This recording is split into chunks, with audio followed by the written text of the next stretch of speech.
This isn't just another podcast. We're crushing the taboos and we're rewriting the rules. It's the space where we normalize women becoming wealthy.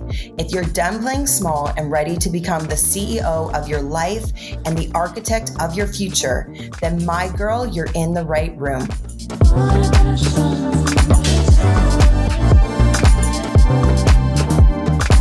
Welcome to your wealthy era. Welcome to the Wealthy CEO podcast. Welcome back to the Wealthy CEO podcast. Today's episode is going to feel like a behind the scenes masterclass in building a business with soul.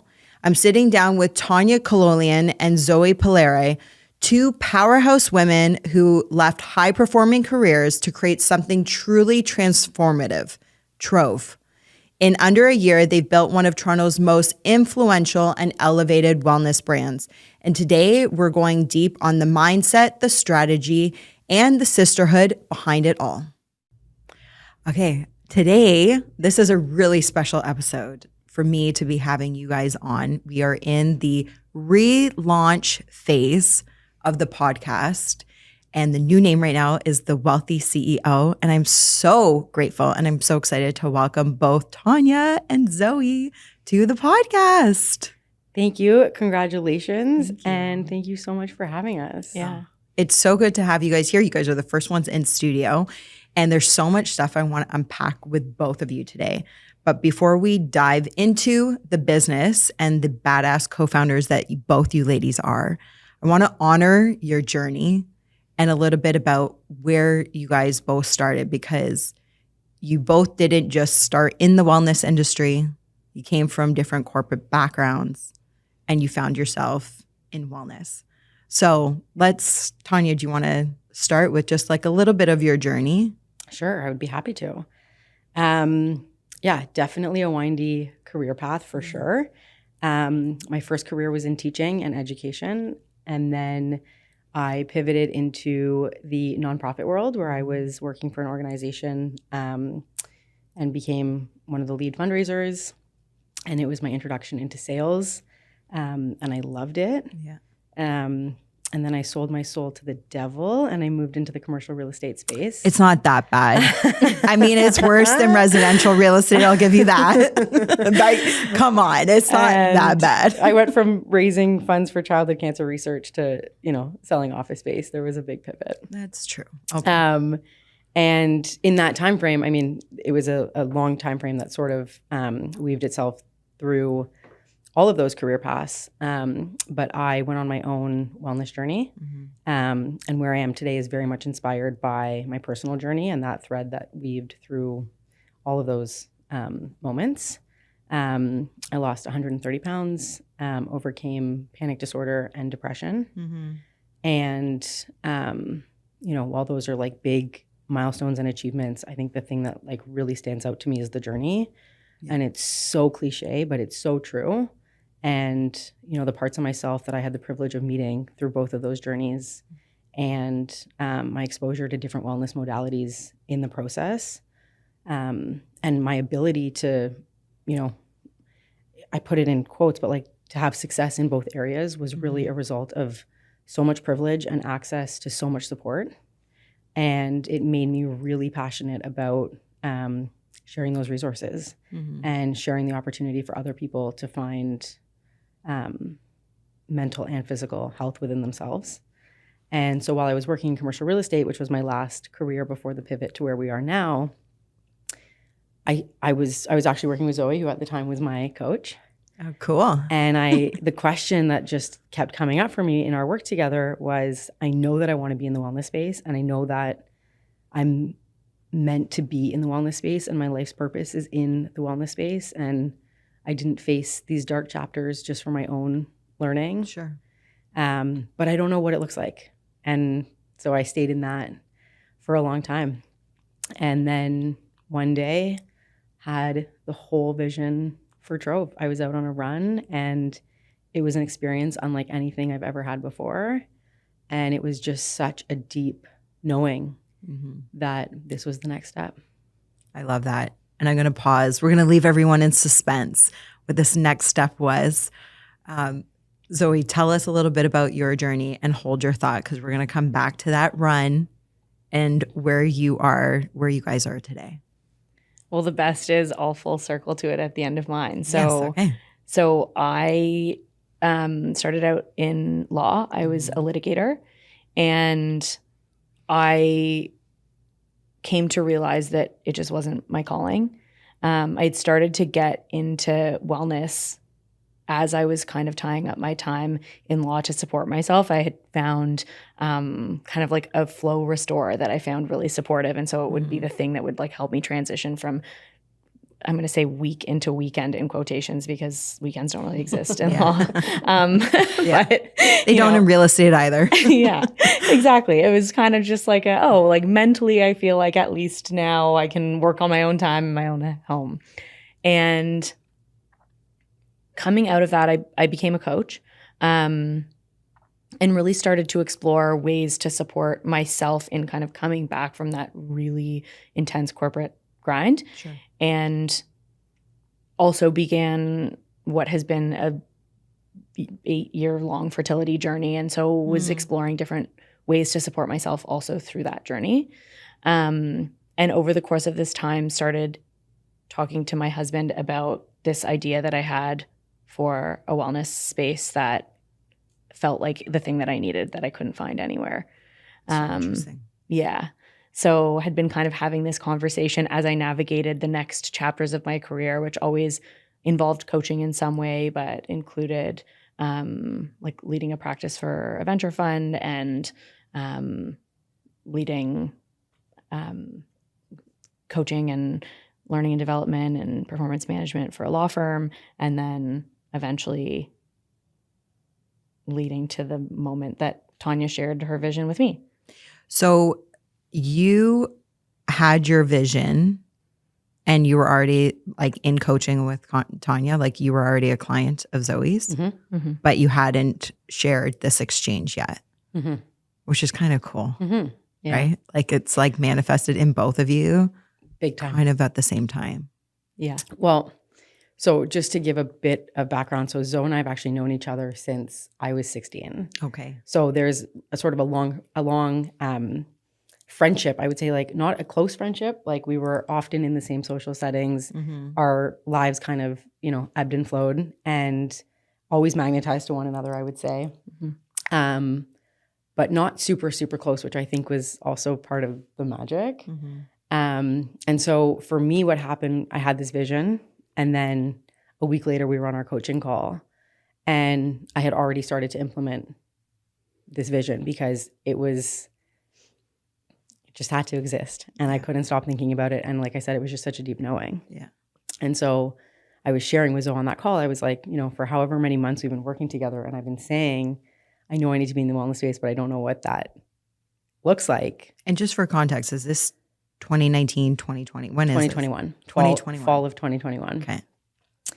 And October to be exact. And so on that call, I remember saying like, I figured it out. Like, this is the thing. And my jaw was on the floor as she was describing it to me, basically verbatim the exact vision that I had been describing to my husband, Adam. That I had obviously never heard, right? Like Sure. that was between Zoe and Adam. Yeah. And so I kind of had this moment of pause, like coaching is for the client, not the coach. And so I really had to kind of think like, what do I do with this? Sure. And I ended up sharing with her that I had had the same vision and dream. And that was it. That was it. I don't know if I knew how that actually pieced together, which is pretty incredible. Like, that's remarkable. It is. I think, one of the questions I get often, I don't know if you do, but maybe you do also, I'm sure you do, is how did you pick your co-founder? Right. And I didn't. Yeah. Like, this was all divinely orchestrated. Totally. And the fact that we both had the exact same vision and both have our own personal story and relationship to wellness and how a space like Trove actually was the thing that we both needed and couldn't find is such an important foundation of what we have built and what we're building. Yeah. Because there's never a moment where we have to convince one another that this is a good idea. There's never a moment where one of us is more all in than the other. Yeah. Like, it was a vision that we were both given. Yes. And we have the privilege of being people that are capable of bringing that to life. It is very evident that the mission called you. Like this was so much bigger and deeper than just an idea. You know, people have ideas all the time, but like the fact of how you guys were woven together, brought together, and like you can very much see that.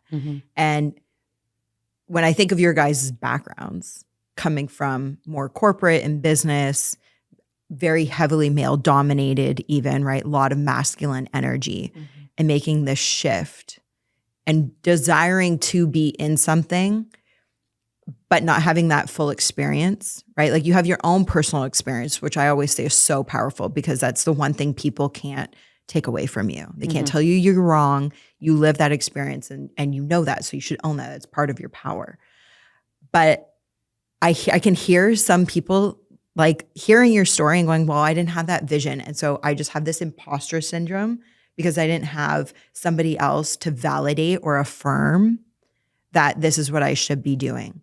And so when I think of your shift 180 and like to both of you, how do you, even though you know, there's like this deep knowing, like you have to birth this, you have to bring it to life. Is it going to be perfect? Probably not. Is it going to go the way that you plan? Probably not.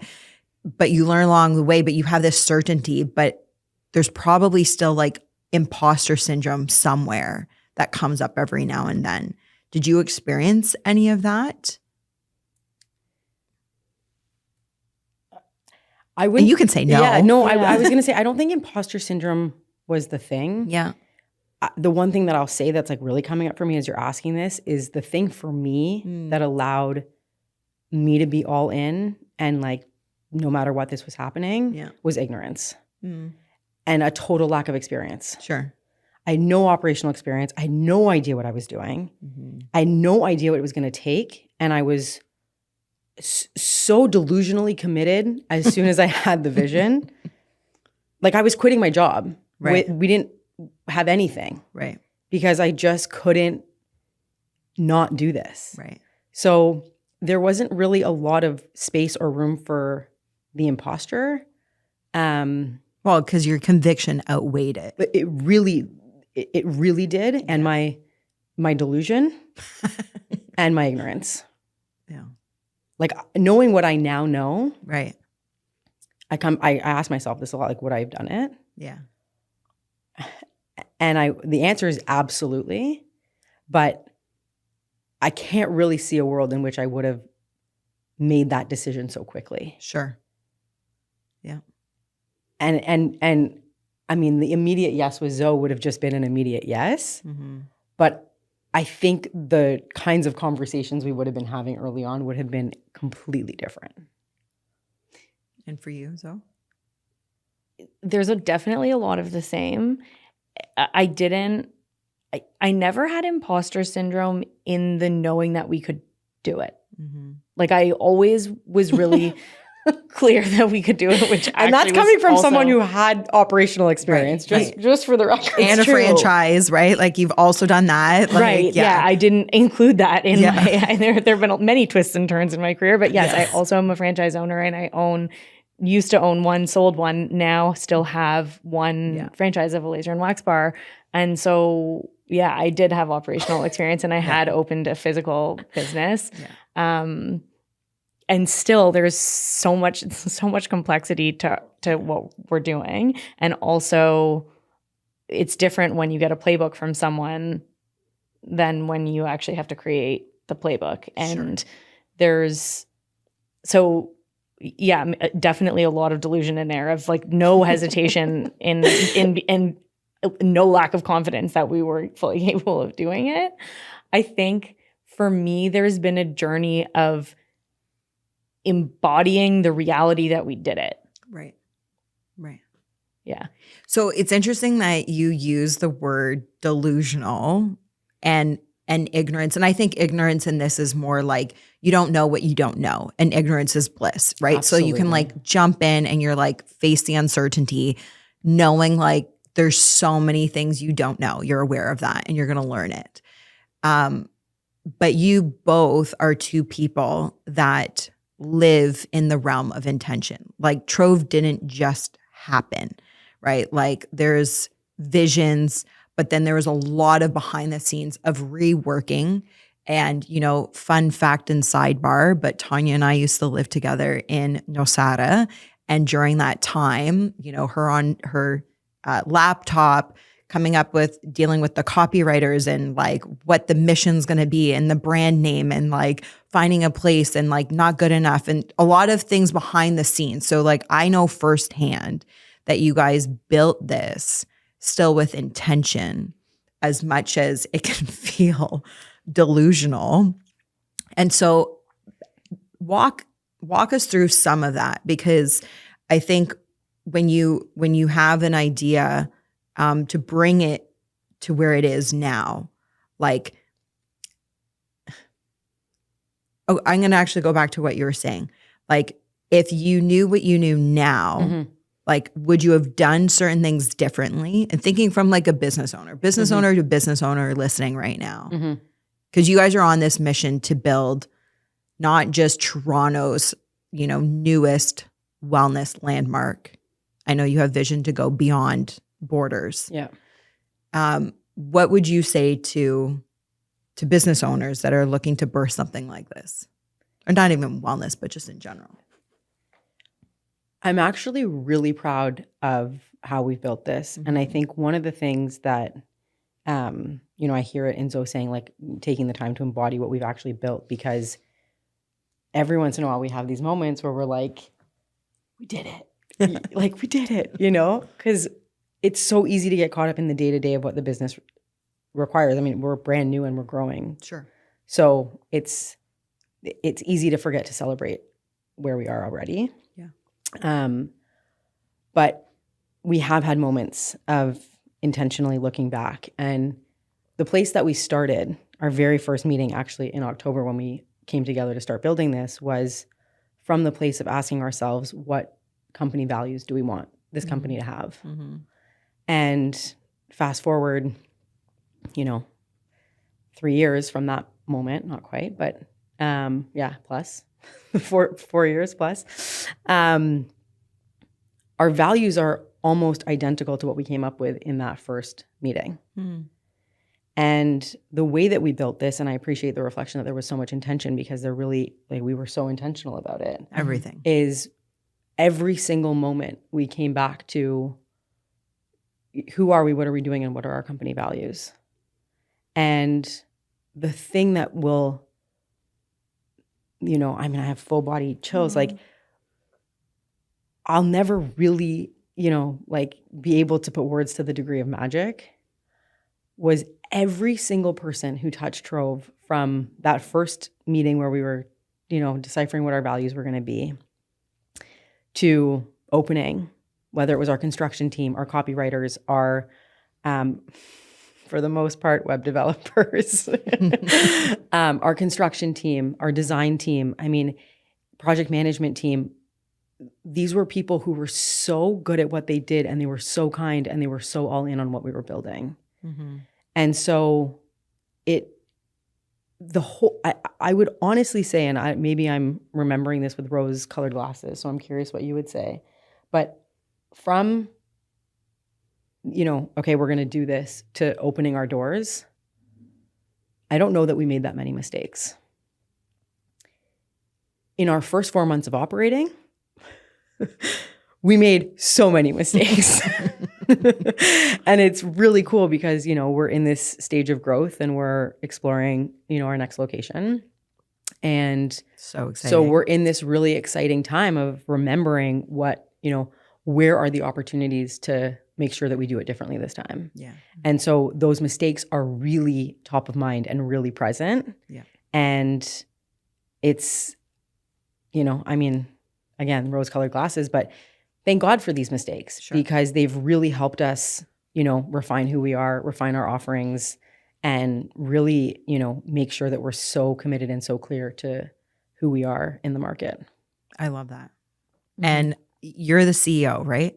I mean, co-everything. But I think it's really refreshing. The reason why I'm asking that, I'm not huge on titles, but there is a place for titles. You know, they do matter to a certain degree. But I'm sharing that because it's refreshing when you have co-founders and you have, I'll say co-CEOs, you know, like who can sit and laugh and say like, we made so many mistakes and thank God, right? Like, because that's not so many people's impression. And I often talk about like falling in love with failure and failing forward, you know, and the quicker you can get back up and learn the lesson and pivot and move on, the greater success you'll have. And I think that's a lot of what you guys embody within the business. It's like, do we want to make mistakes all the time? No. But when they happen, we're grateful that we get to learn. It's a learning opportunity to evolve and become better. For sure. And if people are telling you that they're not making mistakes, then they're not looking. Or lying. Their rose-colored glasses are really rosy. And if you're not looking and you're not willing to actually see where you're making mistakes and to make those shifts and pivots, then you're never going to grow, and you're never. I don't think I don't actually think success is possible without failure. Yeah, and I mean that's a testament to what you're saying, because most businesses, and I'm going to say even if you haven't been, actually, you know what? Let's just take a sidebar commercial break. Can you tell us what Trove is? Why don't we just talk about what Trove is first? Oh, yeah. Because that thing, you guys all want to know what Trove is that we keep talking about, as I want to say the scaling part, but I'm going to come back to that. Would you just give us, what's the elevator pitch? Oh man, yes. Forever impossible to put into words. It's a physical space. It is a wellness space where we have brought together all sorts of wellness offerings to support leaders and professionals through mind, body, and soul, through the lens of nervous system support. And so we've got a spa line where we offer facials and massages.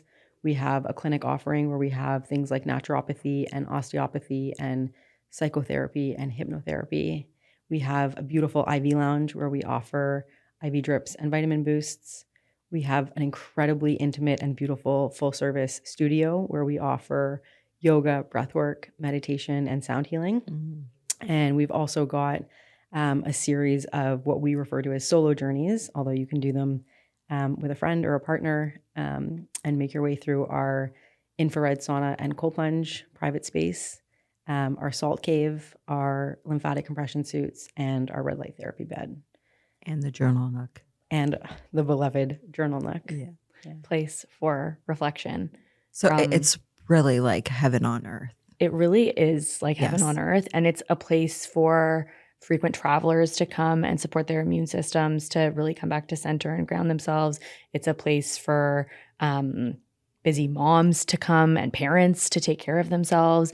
It's a place for people who are on the verge of or burnt out to come and really heal their nervous systems. Yeah.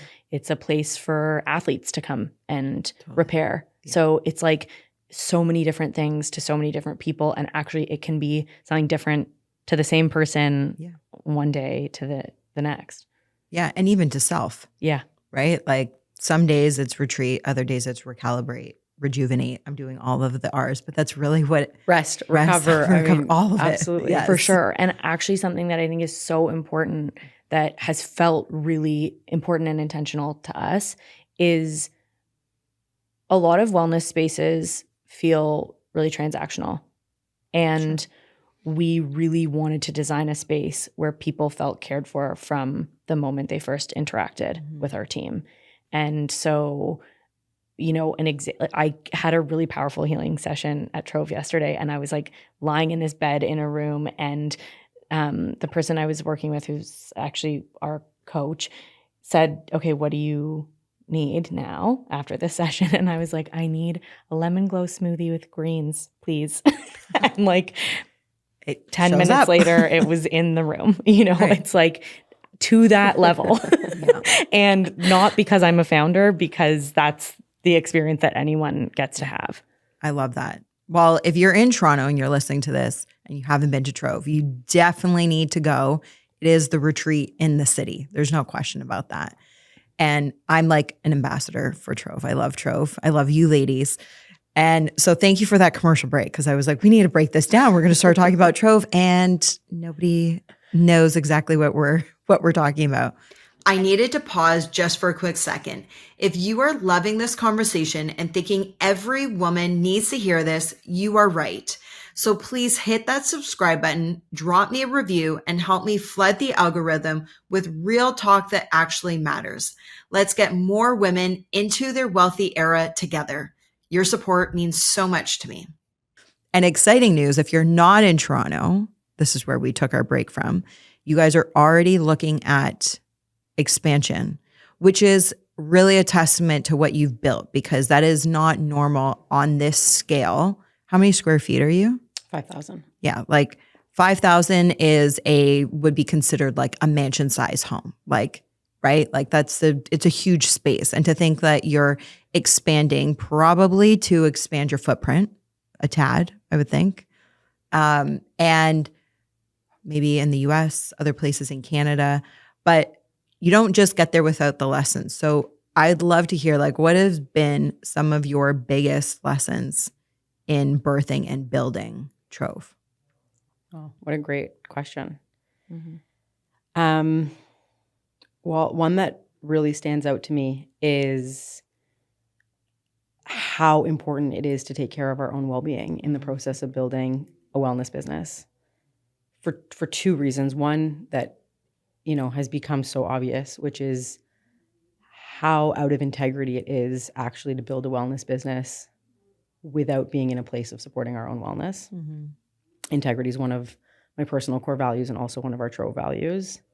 And it's become such an anchor at any moment when I feel like I'm kind of tethering, on that feeling of burnout, to really, really pause and take a hard look and ask myself what I really need. Mm-hmm. We both did, and I'll let Zoe share her own experience or answer to this question, but in the build of Trove, I broke. I actually think that's the only word. It was so far beyond burnout. I realized in our opening week that I was in a deep state of depression. I hadn't moved my physical body in a long time in an intentional way, which is something that's really important to me. Sure. And what became so obvious from that chapter was how much the business requires us to be our best, and how much the business, I mean, it's bigger than that, because it's what our life has actually demands of us. Right. And so I remember coming out of that chapter and just making a promise to myself and our team that I would never allow myself to get back to that state of burnout again. And I'm so grateful to have the space that has supported us in right, putting us back together, yes. actually. And we had this acknowledgement with one another in this conversation last week, where it was like, wow, like it's taken a year to come back. Yeah.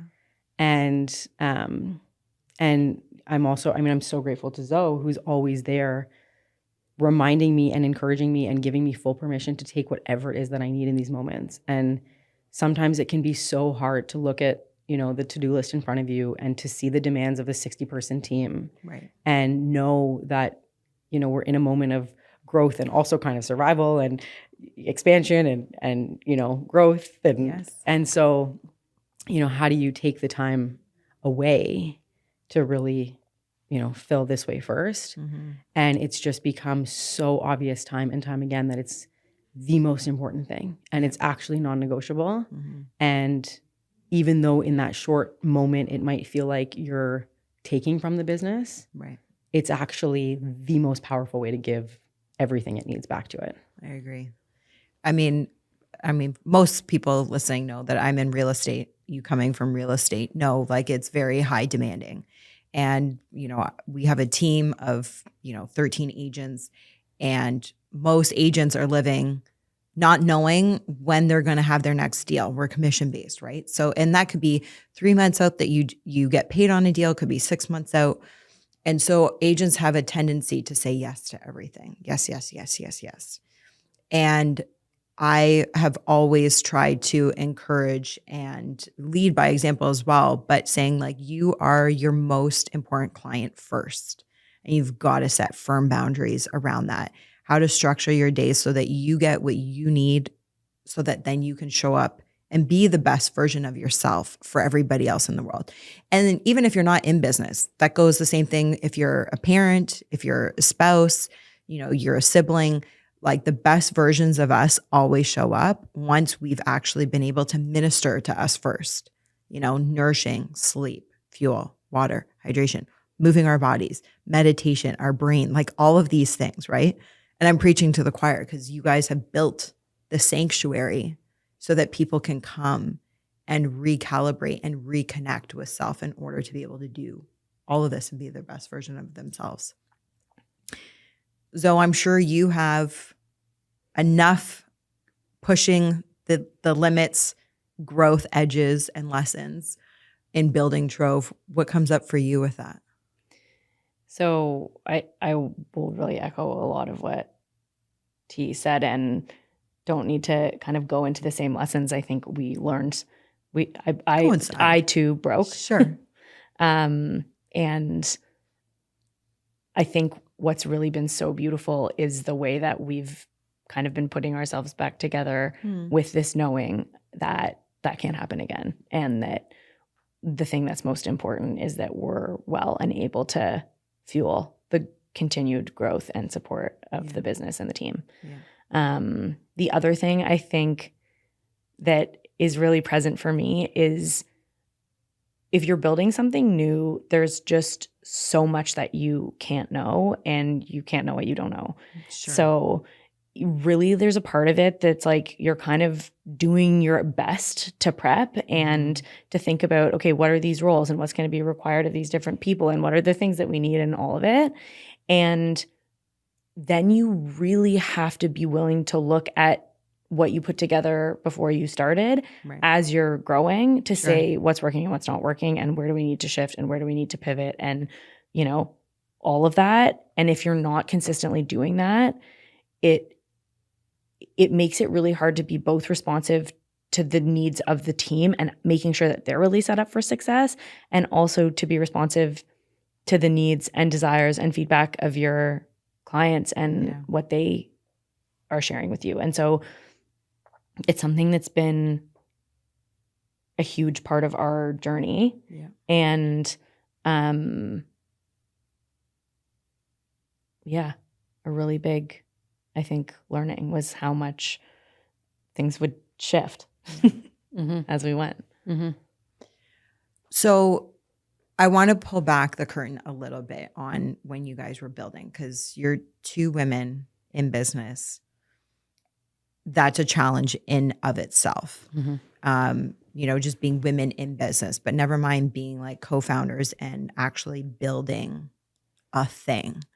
And so when I think of building like a multi-million-dollar company and doing seed funding and rounds and looking for capital and marketing and knocking on doors, has your experience been challenging? And I don't want to say like for women, but for women, like, and do you feel that if you guys were two men being co-founders, would the lift off have been any easier? Yeah, for sure. And I think I'm so glad that's on video, like your face. Yeah. And I think you'll agree with this, but coming back to the delusion that it took to actually do this, like, going to be the same thing I was going to share. I know, I was in the venture capital space coming into this, so I know women get, I don't know exactly what the number is right now, but I think 2%. Less than 2%. Of all venture capital. Right. It's wild. Right? You say that one more time. Less than 2% of venture capital funding goes to female founders. It's criminal. I know. Actually. And I had the delusional belief that it was going to be different for us. Right. It was actually going to be easy for us, and everyone was going to be like, oh, of course I'm going to write you a check because what you're doing is cool. And, and you're I know badass that you're capable founders and all of the things. No. sometimes, yes, with people who we like know and love and trusted us and trusted our vision and all of that. But there were so many conversations where we really got put through the grinder. And we both know men who've raised capital and for whom it has looked very different. And so, yeah. And one of the things actually that I was thinking about earlier in the conversation about co-everything that I found so fascinating is, and I found we really only got this question from men, that they would ask, who's the ultimate decision maker? And our answer was both of us. And they were like, well, that actually can't be the case. Correct, yeah. And we said, well, yeah, actually it can. And in our case, it is. And so they kind of were like, well, how do you do that? And we were like, well, we have really clear values and we articulated them from the beginning. And if there's anything, first of all, we're aligned because we're so aligned on this vision and we're so aligned on the purpose of what we're building and the impact that we want it to have. It's really easy to be aligned on almost everything. And in those little moments where we're not, we come back to our values and the values lead the way. Right. And I have full goosebumps because it's like, it's such a new way of doing things. Right. And there were men who really had a challenging time wrapping their heads around that. Well, of course, and even like, I'll just, not that I'm going to go into too much detail, but like, in my team, there's my father, my brother, and myself. And I say all the time to my dad, you can't have 3 CEOs. Like you can't have 3 decision makers. And so I'm sitting here chuckling because I'm acting like that man in that boardroom that you guys sat with or wherever you guys sat with him. And I'm also hearing how you guys have deconstructed that myth, because it is possible if you have an external, here are our values. This is like what we go by. And if it doesn't align with that, then it becomes a no. It's like, oh, that's really simple, right? I also think, in this older model, I think there's a lot more ego. And I think because Zoe and I are both so clear that Trove doesn't belong to either of us, right? That we were so fortunate to have the vision. And as I said earlier, are privileged to have the resources to make it happen. Whether that's in the shape of the network, who are the people that we are so grateful for, who did, believe in us. Can I say it? Sure. Like you being our very first investor, which was so massive and we will never forget it. Well, I love you guys and believed in what you were and that's coming from the person who saw what was happening behind the scenes. So there was full open kimono, It was,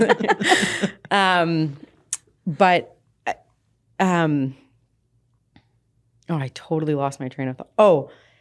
That I think that's a starting position, is that because we know that this is so much bigger than us, like we've been able to take, and not always, and I don't want to pretend that, we haven't had our moments. Like we've, as any relationship does, like it has brought up a lot for both of us. Sure. But we don't make decisions for what is of self-interest. Sure.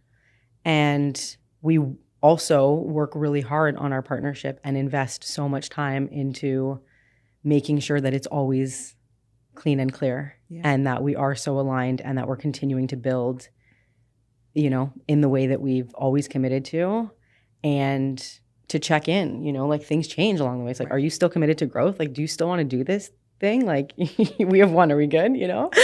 And so it requires such a high level of communication, of trust, of integrity, of partnership. Yeah. And I actually think it's the foundation that allows for everything else. Yeah. So I want to ask you this question, just circling back really quick to the funding side, or like, the pitching side when you're building a business. You said less than 2% of women receive funding, female founders. From VCs. From VCs. So when you think of VC being venture capital, so when you think of that realm, how do we change that going forward? Is there a way to change that? Maybe there's not. But, and I mean, Zoë, I'll direct this at you because you lived in this world as well before birthing Trove. How do you see the future? I mean, one of my actually like my trademarks is the future of wealth is female. We are It is. coming up to a very historic moment in history where the biggest wealth transfer that's going to take place is going to be, I think it's over 60% or 80% is going to be female, Yeah, which is 60. which is huge. Yeah, 60, right? And that's a massive amount that's changing. Yeah. So possibly we're going to see that shifting. Part of my intention behind this podcast that was birthed is, there's so many women who don't understand. You can have money and still not understand money, how to make it work for you, the compound effect, interest, like the language of money, the fluency of money, right? And that's kind of scary when you think of this major wealth transfer that's happening, going into people's hands that they'll receive it, probably not be able to hold it, and it'll go out. Not that I want to divert into that, but No, it's a really important point. So I was really fortunate to lead the coaching and strategic advisory practice at a fund called Bright Ventures. It's an organization called Bright Ventures that has a practice, a fund, and a community. And one of the communities within Bright is a community of women in wealth. And it's something that was built for this reason. We talk about it a lot. It's women who are asset managers, wealth managers, run family offices, have family offices, and are navigating generational wealth. right. And it's been so fascinating to learn more about also in so many families that, and this is starting to shift, but historically, if women are brought into the fold in terms of managing family assets, it's often philanthropic assets. They're responsible for determining where their philanthropic capital will go or grant making or whatever, but not actually in the investment side and really understanding like how to find alpha and invest for a capital return. And so there are a lot of emerging, I think, groups and organizations that are doing a really wonderful job, like Bright, in bringing women together to have this conversation. Right. And then there are also emerging venture funds that have been focused on investing in women and people of color, both groups that historically have been underfunded. And not to get political, but like one of the challenges of the current political climate and actually like current political views on anything related to diversity, equity, and inclusion is that it's had the effect of actually slowing the progress on that front, because there have been funds that have come really under threat for the fact that they are moving in this direction and are trying to actually redistribute wealth to make sure that women and people of color are getting access to capital. Right. So it's a really interesting and challenging time in this space, I think. Right. And there has been progress and the needle has shifted. And so there was, a move from less than 1% of venture capital funding to 2% to it's risen. But we're in a really interesting moment in time where I think it'll be interesting to see what's happening now. I think one of the big things that can happen outside of like funds and VCs that are committed specifically to funding women is really for people to start to recognize that women are solving different problems. Right. And sometimes it requires using a different lens and actually being willing to see what's possible in a very different way, because it's one of the things that we came up against. Like people were like, what actually are you? Like, are you a studio or are you a clinic? And how do you actually think this is going to work? And you need too many practitioners, and how can you scale this way? Like the kinds of questions and concerns that people have are really coming from a place of like lack, fear, and not understanding that there's a new solution to a problem that has existed. And when you say people, is it men and women, or is it predominantly one? Like, no, it's both. I find it's both. Yeah, I would say it's both. And I think, you touched on this at the very end. I agree with everything you just said. And I think your experience with Bright is such an unbelievably unique lens into it. It's been so just amazing to get to be a part of through osmosis. But representation matters. And I think one of the things that ultimately is going to move the needle, yes, the education component and the opportunities for women as they come into this wealth to learn, ways that they can use it and grow it and all of the things that you both talked about. And I think also, innovation, look at, Knix as an example, right? Yeah. No man is going to create a company because they need leak-proof underwear. Yeah. Right? Like Glossier is a company that is doing, I don't know their numbers, but here are these companies that are female founded. Right. It's a lot, because they're solving problems for women. Right. And in terms of, I don't actually know these numbers either, but in terms of market spend, it's a huge customer percentage, right? Obviously. Yeah. And so I think, it's only going to become more and more relevant. Mm-hmm. Well, it's interesting because as you're talking, and I'm thinking about even what I was saying is that it can be scary, this wealth transfer shift happening. And if you don't understand the magnitude of what you're receiving, I think this has been historically why the percentage of VC funding has been lower, because obviously you're looking for a return on your money. Like if you're going to invest in something, yes, I love you guys. I love you, but I also don't want to lose. Yeah, you'd come as a customer. You're not going to write a check. Right. Yeah. I don't want to lose my money. Obviously that's part of the risk, but that's what you're assessing when you're looking at something you should invest in. And so if in sitting with both of you, not thinking obviously I knew your background, T, from, us spending a lot of time together. And then, Zoe, when, through Tanya, of course, learning who you are and your background, I felt confident knowing that okay, yeah, you know how to build things. You know how to operate things, you've done it, and then the vision combined with that. Let's be clear, I've never done this. I thought I had operating experience, and then I realized we're in a whole new game. You're really special. So thank you so much. I knew I was very, very aligned and bought into the vision. She was equally delusional. Maybe that's true. I don't know. Well, no, it's actually so teasing. We're all angel investors. Yes. And I think this is probably true for all of us, but I'm really curious. I'm going to put it out there. It's definitely true for me. I start with the founder.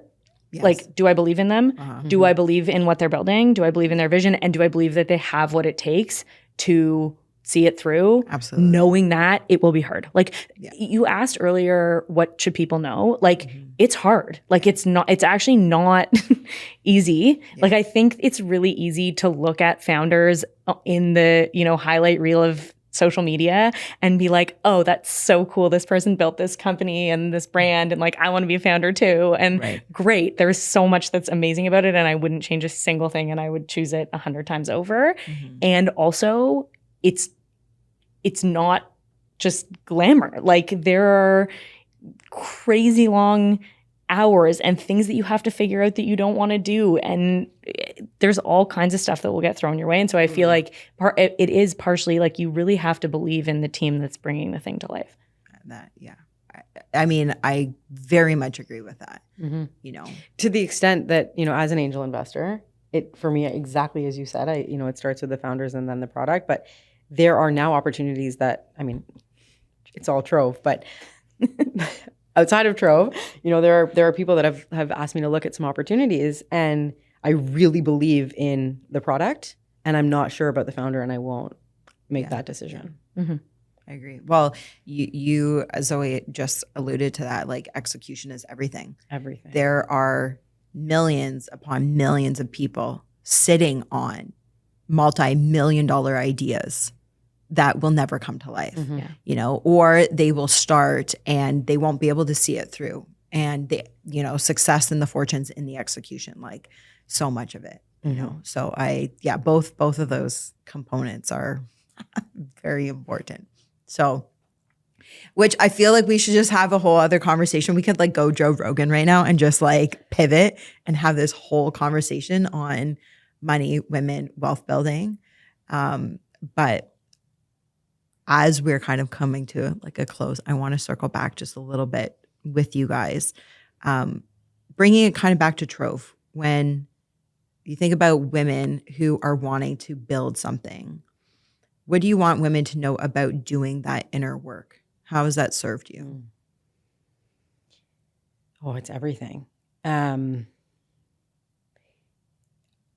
actually think that your willingness to do the work, and as deep as you're willing to go, and the more that you're willing to look at, equates to how much success is available for you.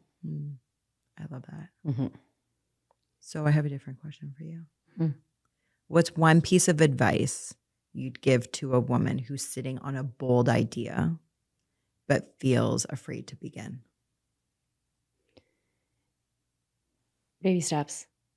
Bite size it and just start with one tiny thing and just keep putting one foot in front of the other, like the next small thing, the next small thing, the next small thing, and just start seeing it come to life and then really evaluate, is this something that you actually want to build? There's no right or wrong answer. Yeah.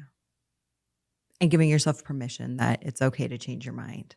100%. Right? Yeah. And that if you, too. yeah. And that if you do, like, keep going and find the people who will support you along the way and the people who've done it before, who so often are willing to give you advice and help you out. I love that. Mm-hmm. Well, at the end of the show, I always like to ask it's called the wealth drop, the mic drop, the wealth drop. So I'm going to ask you both can answer this. When you think of one piece of wealth wisdom that you'd want to pass down to the next generation of women. Mine is start investing as early as possible. If it's $1,000, $100, it doesn't matter. Start investing as soon as possible. And every day that you're not invested is a day of money, so much potential lost. So the sooner the better, and start investing. And I mean, how to, simple. I'm only starting to use this platform in a new way right now, but there are so many easy tools out there that are starting to make it so easy. And so that would be my number one. I love that. And I agree with that too. Yeah, I really agree too. And I'll give a slightly different answer, which is find someone who you can trust, who can support you in thinking about how you want to invest and where you want to allocate your capital and different risk profiles and all of those things so that you can just start to learn. There are so many free resources. And then you can invest in, meeting with a financial planner or that kind of thing, just to really understand. It's so easy to just not look at money because of fear or lack, or, it feels overwhelming because you just don't even know where to start. So many people ignore it. And so the more that you actually just take that step to start to learn, the less overwhelming it's going to feel. I love that. So powerful. The previous guest who came on had a question for you both without knowing that the question was for you. Oh, wow. Fun. All right. So the question is, what is the truth that you are here to be for the world?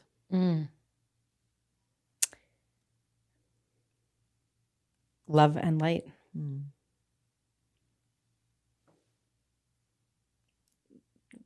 Really partly the same, but I'll add infinite possibility. I love that. I love that. Ladies, I love you so much. Couldn't love you more. And so grateful for how you both demonstrate love and light in the world and showing up and crushing we can build this. All the possibilities are out there. How can people connect with you? Where can they find Trove? Online, our website is trovewellbeing.com. To get in touch with our team, you can call us, you can text us, you can email us. On social media, we're Trove Wellbeing. My personal Instagram is TKO_coaching. Zoe's is Zoë Paliare. Which that'll be in the show notes too. We're going to link everything up so you won't need to. Yeah. And we love connecting with people. And for the purposes of this show, we really love connecting with women, especially women who are either in the active pursuit of these bold ideas or sitting on bold ideas. We actually if I may, Please. take some liberties. One of our things that we absolutely love is a community that we started based around one of our offerings, which is called Magic Monday. Once a month, we close our space and we open it and invite anyone who identifies as a female founder. And it's a really beautiful opportunity to come and just really nourish yourself with like-minded women. We obviously learned in the process of building Trove how easy it is to negate your own wellness. Yeah. And if we were able to negate it to the extent that we did while we were still existing in a space that is built entirely for wellness, we just knew that there was such a need for this community of women to come and really deeply nourish themselves. And so that's what we've started. And we would love to hear from you and add you to our mailing list. Oh, so good. Yeah. And I'll just add, one of the things that's been so important to us is to make it really easy for people to navigate finding what they need. And so if you know what you need, great. Go to our website, text our team, email, they'll get you set up. And if your text or your email is, I don't even know where to start, this is how I'm feeling, or this is the thing that I need, our team will really work with you to customize an experience for you. Thank you guys so much for coming. Thank you. Thank you so much for having us. If something in today's episode resonated with you or sparked a shift, tag me on IG or send me a DM. I genuinely love hearing what lands for you. And if it spoke to you, share it or leave a quick review. It helps more women find this show and step into their own wealthy era. Until next time, lead with purpose, live with intention, and stay wealthy.